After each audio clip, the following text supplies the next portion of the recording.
উনাকে 2001 সালের নির্বাচনের পরে কোমরে রশি বেঁধে পুরো ইউনিয়ন ঘোরানো হয়েছিল, 24টা মিথ্যা মামলা দেওয়া হয়েছিল। শুধুমাত্র তার কাছে বলা হয়েছিল তুমি রাজি হও যে আমি বিএনপি করব। উনি রাজি হয় নাই, নথি স্বীকার করে নাই। এরকম একটা নেতাকে অস্ত্র দিয়ে ধরিয়ে, উনি ক্যান্সারের রোগী, যার যখন ওনার একেবারে শেষ অবস্থা, 3 দিন আগে ওনাকে জেল থেকে ছাড়লো, উনি বাসায় আসলেন, 3 দিন পরে উনি মারা গেলেন। পাতা ডাক্তারের মতো ভদ্রলোক একজন, ওনার কোনো শত্রু ছিল? সরকারি চাকরি করতেন, বড় পদে ছিলেন। রিটায়ারমেন্টের পরে নিজের তাগিদে এসে মানুষের জন্য কাজ করা শুরু করছেন, দলের জন্য কাজ করা শুরু করছেন। বিনা কারণে বেরহমে ওনাকে নাজেহাল করলো এই কালীবাড়ি মোড়ে। বঙ্গবন্ধুর ভাস্কর্য ভাঙা হয়েছিল, সেইটার বিরুদ্ধে প্রতিবাদ সমাবেশ ছিল। তখন এই বুড়ো চেয়ারম্যান, মুনা চেয়ারম্যান এবং আওয়ামী লীগের অন্যান্য সব নেতৃবৃন্দ বড় মিছিল নিয়ে ঢুকার ফলে তারা পিছু হটতে বাধ্য হয়েছিল।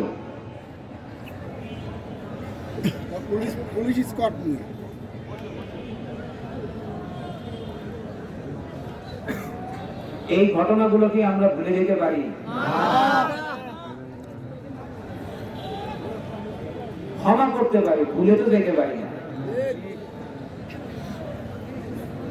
সুযোগ পাইলো, আমাদের কি কোনো, ওনাদের অজুহাত কি জানেন? আমি ওনাদের সঙ্গে জিজ্ঞেস করছিলাম, আপনারা তো আপনার কোনো ক্ষতি করি নাই, আপনাদের আমার তরফ থেকে তো আপনারা একটা ফোঁটা ক্ষতিগ্রস্ত হন নাই, উল্টা উপকার পাইলে পাইতে পারে। তো এই ধরনের ন্যাক্কারজনক ঘটনাগুলো কেন ঘটাইলেন? আমার বিরুদ্ধে কেন ষড়যন্ত্র করলেন? প্রথম কথা, ওনাদের আমরা কিছু করি নাই, আমাদেরকে বাধ্য করা হয়েছে। ওনারা দুধের শিশু, বোতলে দুধ খায়, ওনাদেরকে বাধ্য করা হয়। তো পাংশা আওয়ামী লীগের, কালোখালী উপজেলা আওয়ামী লীগের, বালিয়াকান্দি উপজেলা আওয়ামী লীগ, যুবলীগ, ছাত্রলীগের যে নেতৃবৃন্দ আছে তাদেরকে কি বাধ্য করতে পারতো না? অবশ্যই পারত। মাঠের নেতা কর্মী যারা আছে তাদেরকে বাধ্য করতে পারতো না? অবশ্যই পারত। 2001 সালে বিএনপি পারে নাই, এই ষড়যন্ত্রের সময় যারা ষড়যন্ত্রকারী তারা পারে নাই, আপনাদের বারবার খালি বাধ্য করে ফেলায়। দ্বিতীয় কথা ওনারা বললেন, দ্বিতীয় কারণ কি দেখাইলেন? উনার ভাই যে আগে ছিল দশা ইউনিয়নের চেয়ারম্যান সিদ্দিক মন্ডল, এই করোনার সময় মাননীয় প্রধানমন্ত্রী ওনার বিশেষ অনুদান হিসেবে খেটে খাওয়া মানুষ যখন বাসার মধ্যে ঢুকে গেছে, লকডাউন পুরো, কাজ করে খেতে পারছেন না, তাদের জন্য বিশেষ বরাদ্দ হিসেবে চাল পাঠিয়েছিলেন।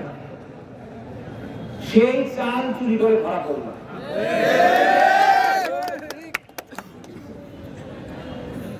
একটা সরকারি গোডাউন, নিজস্ব গোডাউন থেকে ওই চাল নিয়ে ধরা পড়লো। ওনাদের বাসা র্যাব বিজিবি ঘের দিছিল, জেলেও গেছিল উনি।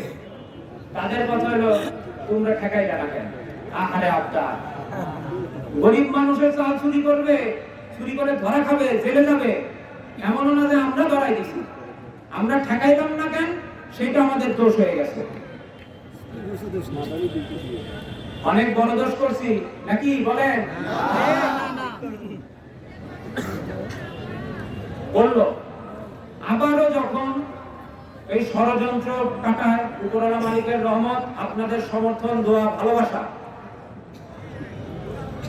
মাননীয় শেখ হাসিনা, মাননীয় আমাদের প্রধানমন্ত্রী শেখ হাসিনা রাস্তার ফলে আপনাদের নেতা জিলুল হাকিম সাহেব আবারও স্বমহিমায় চলে আসলো।